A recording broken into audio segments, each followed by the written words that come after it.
ለምሳሌ ጠዋት ትወጡና ክትፎ ነው መብላት የምትፈልጉ ዛሬ ምሳ አሉ። ከዛ ያው እሳቸው ያሉትን ምሳሌ ነው እየተናገርኩ ያለፈ የዛሬ 5 ዓመት ነው።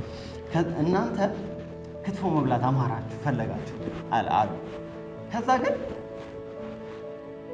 ያላችሁ ደግሞ ኪሳችሁ ውስጥ ምንድነው ትንሽዬ ብር ነው። ስለዚህ ምንድነው የምትበሉት?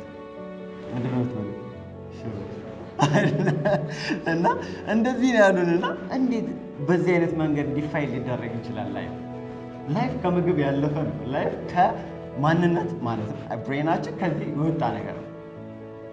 የሌለ ነገር ኤግዚስት ያላረገን ነገር ወደ ማምጣት የሚያመጣ አይምሮ ተሰጥቶ እንዴት ነው በእንደዚህ አይነት ከምግብ ጋርና ከሆኑ ሊሚቴሽን ጋር የምንሰፋው? እና በሱ ምክንያት የረጅም ዓመት እናወራ ነበረ። በጣም ጎበዝ ናቸው ኦፍኮርስ፣ ግን በዚህ ምክንያት በዚህ ፕሪንሲፕል አልተስማማም ነበር። እና ቋሚ አስተሳሰብ ይገነባል በእንደዚህ አይነት መልኩ። ትምህርት ቤት ላይ ስትሄዱ ይሄ ነገር እየተቀረጸባችሁ ነው የምታደርጉት። በዚህ መሆናችሁ አሁን እየተማራችሁ ያለ አንዳንድ ኮንሰፕቶች አሉ በጣም የምትቀበሏቸውና ላይፋችሁ ላይ ቼንጅ የሚያደርጓቸው ነገሮች አሉ። በዛው ተቃራኒ ደግሞ የማትቀበሏቸው ነገሮች ሊኖሩ ይችላሉ። እና አእምሯችሁን እየጠበቃችሁ እንድታልፉ ነው በየትኛው ሲቹዌሽን